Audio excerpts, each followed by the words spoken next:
जब बालक 10 देखि 12 वर्षको बिचमा हुन्छ तब हरेक अभिभावकको यो महान कर्तव्य हो कि त्यो बालकको कानमा यो मन्त्र फुक्नु। जबसम्म बालकको कानमा यो विशेष वैदिक मन्त्र फुकिँदैन, जब बालक 10 देखि 12 वर्षको बिचमा हुन्छ तब त्यो बालकको भविष्य छैन।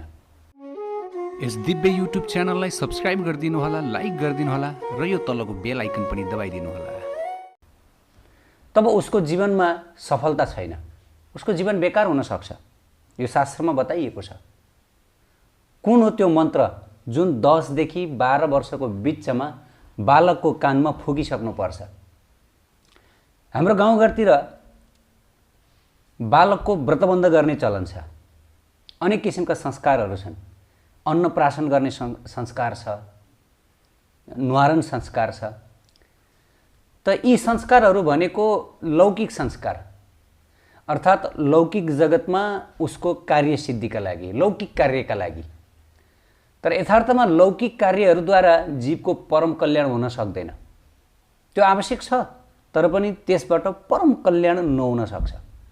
त परम कल्याणका लागि प्रत्येक मातापिता अभिभावकको यो प्रमुख कर्तव्य हो कि मेरा छोराछोरी, मेरा सन्तानहरूले कसरी आफ्नो परम कल्याण गरून् भनेर। त परम कल्याण गर्ने मन्त्र रहेको छ, शास्त्रमा बताइएको छ। 10 वर्षे तु सम्प्राप्ते द्वादशाभ्यान्ते सुतः शृणुयाद् हरिनामानि षोडशानि पृथक पृथक। त प्रिय भक्त भागवत, 10 देखि 12 वर्षको बिचमा कानमा फुकाइसक्नुपर्ने मन्त्र भनेको यो हो। कुन हो? जब पुत्र 10 देखि 12 वर्षको बिचमा हुन्छ तब 16 नामले युक्त 32 अक्षरीय यो हरे कृष्ण युगल नाम सुनाउनु पर्छ।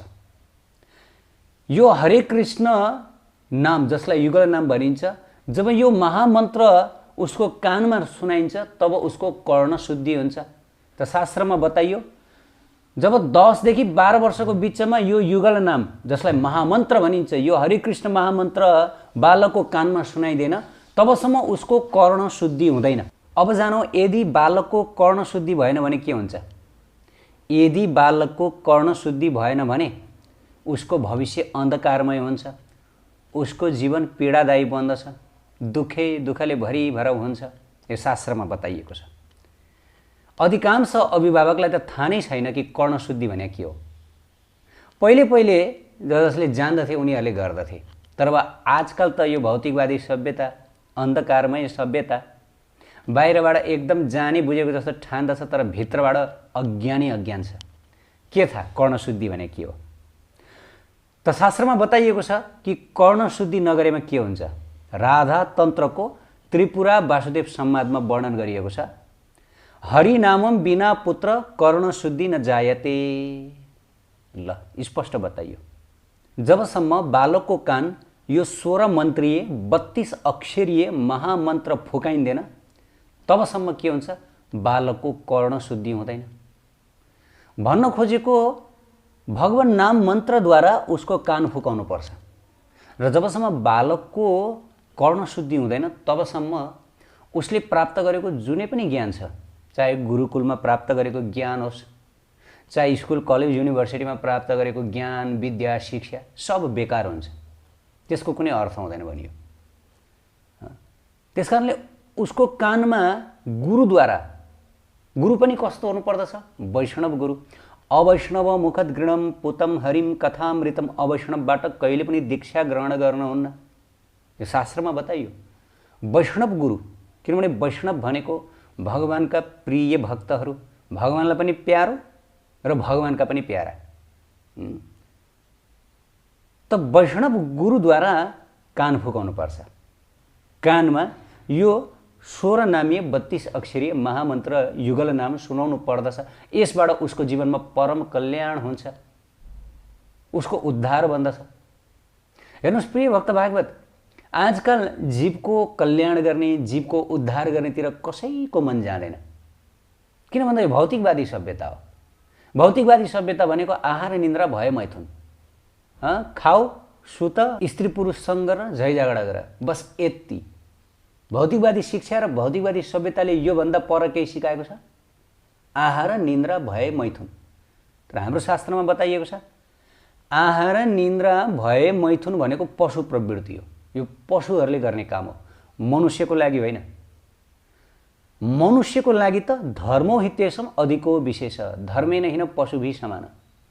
मनुष्यले त यो मानव तनमा सिक्नुपर्ने भागवत धर्म हो।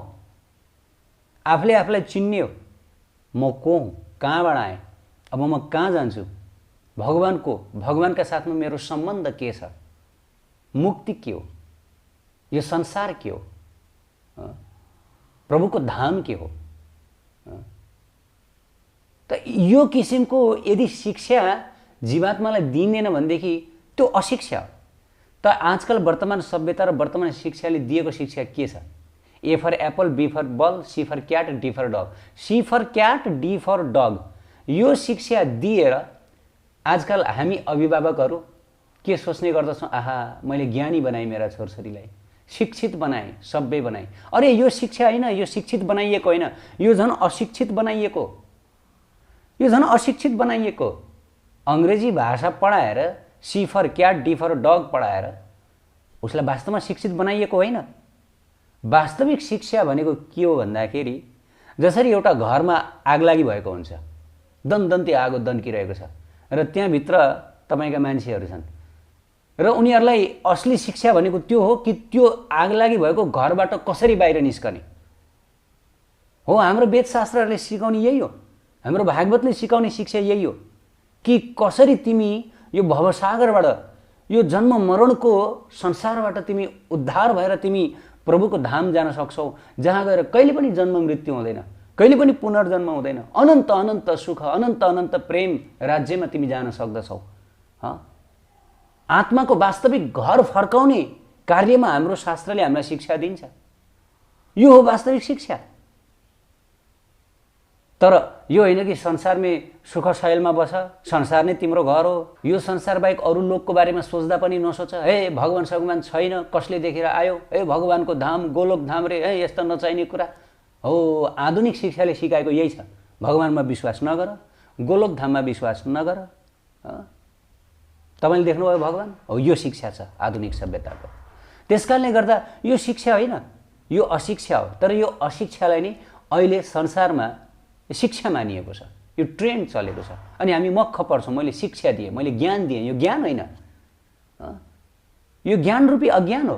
हेर्दा ज्ञान देखिन्छ तर अज्ञान हो। यसबाट कसैको परम कल्याण हुँदैन। आजसम्म संसारमा जति पनि जन्मिए, जति पनि ठुल्ठुलो शिक्षा प्राप्त गरे, कलेज युनिभर्सिटी टपर भए, के उनीहरू मरेनन्? सब मरे, उनीहरू सब बुढो भए, उनीहरूको सब पुनर्जन्म भएको छ। आज कलेज टपर भयो होला, आज युनिभर्सिटी टपर भयो होला, भोलि उनीहरू कुकुर बिलार भएर जन्मन्छन्। के फाइदा भयो? यो शिक्षाले के फाइदा दियो? हैन। त्यसकारणले वास्तविक शिक्षा भनेको शास्त्रको शिक्षा हो, भगवत शास्त्रको शिक्षा। किन भन्दा भगवत गीतामा स्वयं श्रीकृष्ण भगवानले बताउनु भयो, क्षिप्रम भवति धर्मात्मा शाश्वत शान्तिम निगच्छति कौन्तेय प्रतिजानी नमै भक्त प्रणेक्षति। अरे भगवत भक्तिको शिक्षा दिउँ, भगवानको भक्त बनाऊ, कसरी राधा कृष्णको शरणमा पर्न सकिन्छ, कसरी नाम जप गर्न सकिन्छ, यो शिक्षा दिउँ। त स्वयं श्रीकृष्ण भगवान बताउनुहुन्छ कि यो भौतिकवादी शिक्षाले कसैलाई पनि धर्मात्मा बनाउन सक्दैन। बनाउँछ धर्मात्मा? कि आज संसार पुरा धर्मात्मा नै धर्मात्माले भरिभराउ छ? यदि धर्मात्मा नै धर्मात्माले भरिभराउ भएको भए त संसारमा कति शान्ति हुनुपर्ने, कति आनन्द हुनुपर्ने। छ शान्ति आनन्द? मारकाट, रक्तपात, झै झगडा, कुकुर बिरालो, क्याट्स एन्ड डगको शिक्षा, क्याट्स एन्ड डग्सकै व्यवहार छ। त यसबाट जीवको परम कल्याण हुँदैन। वास्तविक परम कल्याण त यहाँ छ। क्षिप्रम भवति धर्मात्मा शाश्वत शान्तिम निगच्छति कौन्तेय प्रतिजानी नमै भक्त प्रणेक्षति। मेरो भक्तको विनाश कहिले पनि हुँदैन। हो, कहिले पनि विनाश नहोस् त्यो शिक्षा दिने। के हो त्यो शिक्षा? कसरी राधा कृष्णको भक्ति मार्ग देखाउने। किन स्वयं भगवानले बताउनु भयो कि मेरो भक्तको विनाश कहिले पनि हुँदैन। अरू सबको विनाश हुन्छ, त भगवानको भक्तको कहिले पनि विनाश हुँदैन। हेर्नुहोस्, क्लियर छ। हो, हामीहरूले दिने शिक्षा भनेको त्यो हो कि यो जीवको, मेरो सन्तानको कहिले विनाश नहोस्। यदि हामी आफ्नो सन्तानको कहिले विनाश नहोस् भनेर चिताउँदछौँ भनेदेखि हामीहरूले यो भक्ति मार्गको शिक्षा दिनुपर्दछ। हामीहरूले उसको कानमा बालककालदेखि नै यो हरिकृष्ण महामन्त्र सुनाउनु पर्दछ, हरिकृष्ण महामन्त्र जप गर्न सिकाउनु पर्दछ। भागवत आदि शास्त्र पढाउनु पर्दछ। ठिक छ, संसारमा ट्रेन्ड चलिरहेको छ, संसारको चलन आज अङ्ग्रेजी सभ्यताको संसारमा चाहिँ बाहुल्यता छ, अङ्ग्रेजी सभ्यताले संसारमा शासन गरेको छ, त्यही भएर अङ्ग्रेजी भाषा पढिदिनु परेको छ। भोलि चाइनिज शासन चल्ला संसारमा, चाइनिज भाषा चिङच्याङ पिङप्याङ पढ्नुपर्छ। संसार त त्यही हो, कहिले कसको शासन कहिले कसको शासन, जसको शासन हुन्छ उसकै भाषा पढ्नुपर्छ। यो भाषा हो, भाषा त कुकुर बिरालोको पनि हुन्छ, पशुपक्षीको पनि भाषा हुन्छ। त भाषा जान्दैमा, अङ्ग्रेजी भाषा जान्दैमा, अङ्ग्रेजी अक्षर जान्दैमा, गणित जान्दैमा, गणित नपढेकोले पनि हिसाब गर्न सक्छ। 1+1, 1 मा 1 जोडे कति, 2 भनेर सबैले जान्छ। परिआएपछि सबैले जान्छ। यसको लागि ठुल्ठुलो युनिभर्सिटी कलेज पढिरहनु आवश्यक छैन। यो त समयको बर्बादी मात्रै हो। यो दुर्लभ मानव जीवन भनेको के हो? 1 सेकेन्ड पनि भगवानको भक्ति नगरिकन बिताउनु हुँदैन। 1 सेकेन्ड पनि। शास्त्रमा के बताइयो? स्मर्तव्य सततम विष्णु विस्मर्तव्य न जातुचित सर्वविधि निषेधस्युर एतर एव किङ्करः। शास्त्रमा बतायो 1 निमेषको लागि पनि श्री कृष्णलाई विस्मरण नगर, नभुल। 1 सेकेन्डको लागि पनि जीवनलाई यसरी चलाऊ कि प्रत्येक पाइला, प्रत्येक क्षणमा, प्रत्येक समय तिमीलाई राधा कृष्णको चिन्तन भइरहोस्, स्मरण भइरहोस्। उहाँको नाम रूप गुण लीलाकै वरिपरि रहिरहनुपर्छ। किनकि यदि राधा कृष्णको भक्तिबाट अलिकति मात्र, स्मरणबाट अलिकति मात्र बाहिरिनु भनेको मृत्यु स्वीकार गर्नु हो। संसार मृत्यु स्वीकार गर्नु हो। बस खतरनाक माया जगतमा फस्नु हो, जन्म मरणमा फस्नु हो। फेरि त संसारमा के भइरहेको छ आज? भक्ति भजनलाई मान्छेले 1 सेकेन्ड पनि समय दिँदैन। अरे पुरा जीवन भक्ति भजनमा दिनुपर्छ र 1 सेकेन्ड मात्रै यो संसारमा दिनुपर्छ, यसो कुनै बेला मात्रै। तर आज ठ्याक्कै उल्टो भइरहेको छ। त्यस कारणले कृष्ण भगवानले बताउनु भयो, मेरो भक्तको मात्रै रक्षा हुन्छ, मेरो भक्त बाहेक अरू कसैको रक्षा हुँदैन। त यदि हामीहरू साँच्चै आफ्ना सन्तानहरूको रक्षा चाहन्छौँ भनेदेखि हामीहरूले उनीहरूलाई बालककालदेखि नै भक्तिको शिक्षा दिनुपर्छ। ठिक छ, ट्रेन्ड चलिरहेको छ संसारमा, D for dog, C for cat. ठिक छ, पढाउनुहोस्, केही छैन, नपढाउनुहोस् भन्न खोजेको होइन, पढाउनुहोस्। तर त्यसबाट कल्याण छैन, त्यसबाट उद्धार छैन। शास्त्रमा के बताइयो? गुरु न सस्यात्, सजनो न सस्यात्, पिता न सस्यान्, जननी न सस्यात्, देवम न तस्यान्, पतिश्च सस्यान्, नमोच यदि समुपृत्य मृत्युम। वास्तवमा त्यो गुरु होइन जसले आफ्नो शिष्यलाई भगवानको धाम पुर्याउन सक्दैन।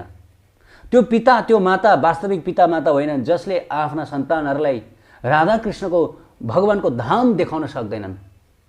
र त्यो देवता पनि वास्तविक देवता होइन जसले आफ्ना आराधकलाई राधा कृष्णको धामको दर्शन गराउन सक्दैनन्। नमोच यदि समुपृत्य मृत्युम। मृत्युबाट उद्धार गर्न नसक्ने कोही पनि गुरु पनि हुन सक्दैन, माता पिता पनि हुन सक्दैनन्, देवता पनि हुन सक्दैनन्, मित्र पनि हुन सक्दैनन्, कोही पनि हुन सक्दैन। किनकि यस्यस्ति भक्तिर् भगवती अकिञ्चन सर्वैर् गुणैः तत्र समासते सुरा। आज युनिभर्सिटी कलेजमा टपर गर्नेहरू हुन्छन्, यति धेरै पढिरहेका हुन्छन्, ठेलीका ठेली पुस्तक पढिरहेका हुन्छन्, तर पनि सद्गुण छैन। किन? नैतिकता रहित छ, आचरण छैन, व्यवहार छैन, मुखमा जे आए त्यही बोलेको छ, मारकाट गरेको छ, झैझगडा गरेको छ, कुकुर बिरालो जस्तो व्यवहार छ, गाँजा खान्छन्, ट्यापे बनेर हिँड्छन्। किनभने यो आधुनिक शिक्षा र आधुनिक सभ्यता फेल भइसकेको छ। It's no more useful, it's unsuccessful. यसले कसैलाई सुख दिँदैन, यसले कसैलाई सफल बनाउँदैन। होला भौतिकवादी जीवनमा तपाईँलाई अलिकति सफल बनाएको जस्तो देख्ला, तपाईँलाई हिरो बनाउला, तर यो पनि विनाश हो वास्तवमा भन्नुपर्दा। संसारमा हिरो बनेर तिमीले के पाउँछौ? फेरि संसारमै बस्नुपर्छ। बरु संसारको जिरो बन, संसारको जिरो बन, तर भगवानको भक्त बन। संसारको हिरो बन्यो तर भगवानको भक्त बनेनौ, भगवत तत्त्वबाट रहित भयो, के फाइदा भयो तिम्रो? तिमी फेरि संसार चक्रमै घुम्छौ। आज तिमी टपर होला, आज तिमी संसारको श्रेष्ठ व्यक्ति होलाउ, प्रसिद्ध व्यक्ति, गण्यमान्य व्यक्ति होलाउ, भोलि अर्को जन्ममा कुकुर बिरालो भएर जन्मन्छौ, के फाइदा भयो? के फाइदा भयो? हात लाग्यो के? त्यसकारणले गर्दाखेरि यो भौतिकवादी शिक्षा र सभ्यता यो विष समान हो। ठिकै छ, अब बाध्यतावश विष खानु परिरहेको छ, तर पनि अमृत नछोडौ न। ठिक छ, विष एकातिर छ तर अमृत पनि त छ नि। तर अमृतलाई मान्छे ध्यानै दिँदैनन्। न आफू ध्यान दिन्छन्, न आफ्ना सन्ततिहरूलाई यसतर्फ मोड्दछन्। खालि कलेज टप्पर गरौँ, देश विदेश पढ्न पठाउँ, ठुल्ठुलो पद प्राप्त गरोस्, इन्जिनियर बनोस्, डक्टर बनोस्, अनि यसबाट कल्याण हुँदैन। शास्त्रमा के बताइयो? तुलयाम लवेनापि न स्वर्गम न पुनर्भवम भवत्संगी संगस्य मर्त्यानम किमुताशिष। भागवत जी में बताइयो। अरे यो संसारको डॉक्टर इंजीनियर कॉलेज टपर त छोड्देऊ, स्वर्गका राजा देवराज इन्द्रको पद दिन्छु भने पनि नलिऊ, देवराज इन्द्रको पद त छोड्देऊ। ब्रह्माजी भनेको यो भौतिक ब्रह्माण्डका सृष्टिकर्ता, परम सृष्टिकर्ता हुनुहुन्न, परम सृष्टिकर्ता त राधाकृष्ण नै हुनुहुन्छ, यो भौतिक ब्रह्माण्डका मात्रै। त ब्रह्माजीको पद दिन्छु भन्दाखेरि पनि नलिऊ, केवल एउटा कुरा मात्र लिऊ, भगवत भक्ति सङ्गस्य मर्त्यनम किमुताशिष। केवल राधाकृष्ण हरिभक्तहरूको सङ्ग मात्रै चाउ है, त्यो मात्रै लिऊ। यो संसारमा त्यो बाहेक अरू कुनै पनि सङ्घको आवश्यक छैन। केवल भक्त बन्नु छ हामीहरूलाई। चैतन्य महाप्रभुले हामीलाई के शिक्षा दिनुभयो? मम जन्मनी जन्मनीश्वरे भवताद भक्तिर अहेतुकितै। म कलेज टपर बन्छु, म युनिभर्सिटी टपर बन्छु, म ठुल्ठुलो पद प्राप्त गर्दछु, म ठुल्ठुलो म धेरै धेरै स्यालेरी कमाउँछु, यो भनेर चैतन्य महाप्रभुले सिकाउनु भयो? होइन, महाप्रभुले सिकाउनु भयो कि म जति जन्म लिनु परे पनि हे प्रभु हे कृष्ण हजुरकै भक्ति मलाई प्राप्त भइरहोस्। हामीलाई यो शिक्षा दिनुभयो। त अहिले वर्तमान सभ्यता के छ? कलेज टपर, प्यासन, लडाइँ गर, मारकाट गरेर भए पनि जसरी पनि विन। संसारमा जितेर तिमीले के पाउँछौ? केही पाउँदैनौ। संसारमा बरु हार संसारमा हार, तर आध्यात्मिक जगतमा जित। आध्यात्मिक जगतमा जित्नु भनेको भगवत प्राप्ति गर, त्यसैका लागि हो। बार माताको यो जठराग्निमा बसेर के पाउँछौ? अहो दुःख दधम, शास्त्रमा बताइएको छ। यति धेरै दुःख यो गर्भकूपमा, फेरि पनि यो दुःखमय गर्भकूपमा आउँछौ, फेरि पनि त्यही कुरा दोहोऱ्याउँछौ। पुनः चर्वित चर्वनानम, फेरि पनि त्यही कुरा चपाएको कुरा फेरि पनि चपाउँछौ। संसार त त्यही हो, फेरि पुनर्जन्म भयो भने त त्यही कुरा चपाउनु पर्यो। त्यही माताको गर्भ, त्यही शिशु अवस्था, त्यही युवा अवस्था, त्यही वृद्ध अवस्था, त्यही रोग, त्यही व्याध, त्यही संसारको जाडो गर्मी, त्यही संसारको अज्ञानता, त्यही संसारको विमुखता, त अन्धकारमै रमाउनु पर्यो। त माताको गर्भमा आउनु नपरोस्। हरेक माता, हरेक पिताले यो शिक्षा कि बाबु तिमी केही कारणले मेरो गर्भबाट जन्मियो, तर अब अर्को जन्म तिमीले कुनै पनि माताको गर्भबाट जन्म लिनु नपरोस्। कुनै पनि माताको, चाहे 2 खुट्टावाली वा 4 खुट्टावाली, 10 खुट्टावाली, किनभने जुनै पनि माताको गर्भबाट जन्मेपछि मर्नुपर्छ। र केवल मरेर मात्र पनि जीवनमा सन्तुष्टि छैन, जीवनमा सुख छैन। जन्म र मृत्युको बिचमा कति धेरै कष्ट र कति धेरै पीडा। तर आज भौतिकवादी सभ्यतामा के छ? होइन, यो कष्ट नेचुरल हो, जीवनको लागि सङ्घर्ष गर्नुपर्छ। अरे सङ्घर्ष गर्नुपर्ने जीवन चाहिँदैन? हामीलाई त शास्त्रमा बताइयो, जुन जीवन सङ्घर्ष गर्नुपर्दछ त्यो जीवन किन चाहन्छौ तिमी? जुन जीवन सङ्घर्ष गर्नु पर्दैन, जुन सच्चिदानन्दमय जीवन हो, त्यो छ भने त्यसको लागि लालायत बन न। लडाइँ गर्नुपर्ने, मारकाट गर्नुपर्ने, जिउनको लागि सङ्घर्ष गर्नुपर्ने त्यो जीवन पाएर तिमीलाई के फाइदा? त्यसकारणले मानव चोला भनेको के हो? मानव चोला भनेको कि अब मानव भएर जन्मनु नपरोस्। अब संसारमा मानव मात्र कुनै पनि योनि प्राप्त गर्न नपरोस्। अब यसै जीवनमा के गरी हुन्छ, कसरी हुन्छ, भक्ति भजन गरेर, नाम जप गरेर यसै जीवनमा सफल भएर भगवानको सच्चिदानन्द धाम जाने हो, जहाँ कहिले पनि विनाश हुँदैन, जहाँ सधैँ आनन्द, परम आनन्द छ, सच्चिदानन्द धाम जाने हो र राधा कृष्णको दिव्य सेवा गर्ने हो। त्यो सेवामा परम आनन्द छ, करोड गुणा आनन्द छ यहाँको भन्दा। किनभने हामी जीवात्माहरू आनन्दका अंश हौँ, आनन्दमय अभ्यासात। तर हाम्रो शरीर जड शरीर हो। जबसम्म हामी यो शरीर, यो पनि जडताको हामी बन्धनमा पर्दछौँ, हाम्रो जीवात्मा यो जडतामा खस्दछ, तबसम्म दुःख छ। किन भन्दा शरीर त दुःखकारी हो, शरीर त दुःखदायी हो। शरीरमा चिसो लाग्छ, तातो लाग्छ, शरीरमा काट्छ, पोल्छ, त शरीरले त हामीलाई दुःख दिन्छ, रोग व्याध लाग्छ। कसैले केही प्याच्छ भन्छ, हामीलाई रिस उठ्छ, हामीलाई चित्त दुख्छ, शरीरले हामीलाई दुःख दिन्छ नि। त यो भौतिक शरीर हाम्रो लागि अनावश्यक छ। जबकि यो भौतिक शरीर नै हाम्रो लागि अनावश्यक छ भने हामीलाई भौतिक जगत हामीलाई के आवश्यक छ? भौतिक जगत हाम्रो कामको होइन, किनभने हाम्रो आत्मा यहाँको होइन। हाम्रो आत्मा जहाँबाट आयो त्यही फर्कनुपर्छ। यो शिक्षा दिनुपर्छ। तिमी कहाँबाट आयो, अब कहाँ जान्छौ तिमी? अब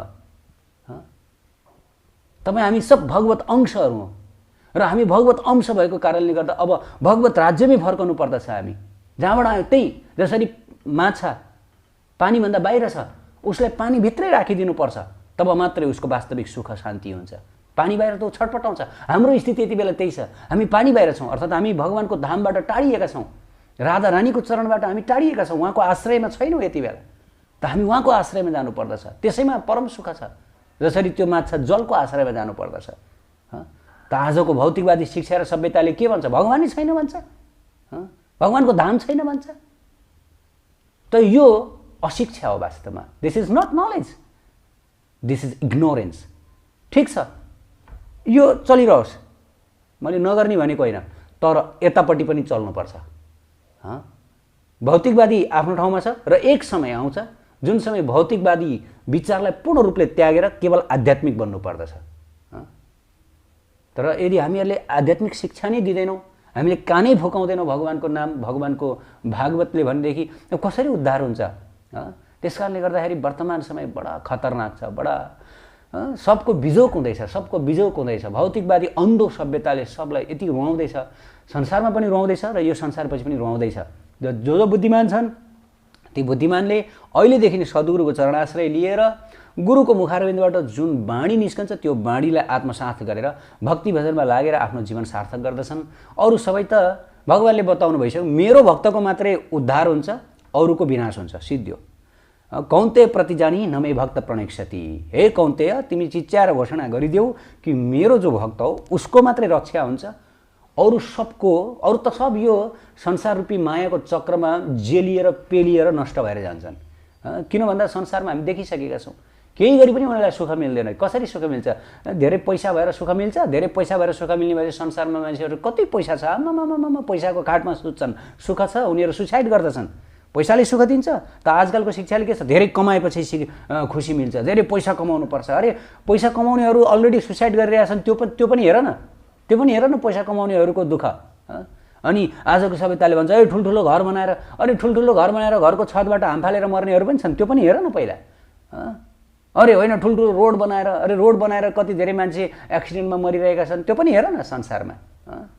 हेर, अनि यी कुनै पनि कुराले वास्तवमा यो भौतिक उपलब्धिले जीवात्मालाई कहिले पनि सुख दिँदैन। हो एकछिन सुख देला देला जस्तो लाग्छ, तर दिँदैन। हामी आफै हेरौँ न संसारमा, हामीहरूले कुनै समय बाइक चलाउँथ्यौँ, 1 महिनापछि हामीलाई त्यो बाइक हेर्न पनि मन लाग्दैन। ए बाइक, अब कार आउँछ, कार आएपछि फेरि होइन अब कार होइन हेलिकप्टर, होइन प्लेन।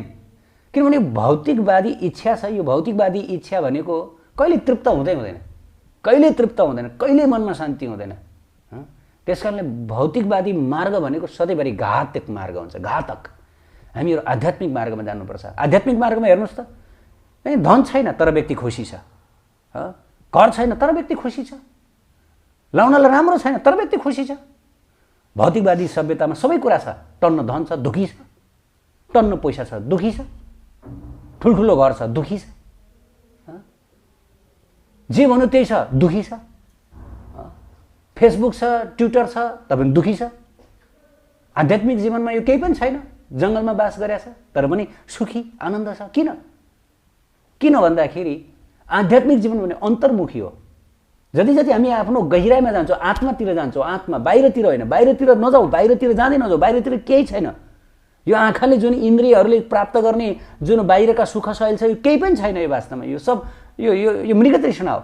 भित्र जाऊ, आत्मामा जाऊ र परमात्मामा जाऊ, अन्तर्मुखी बन, प्रभु भक्त बन, नाम जप गर, अध्यात्ममा लाग, अनि बल्ल तिम्रो जीवनमा खुसी प्राप्त हुन्छ।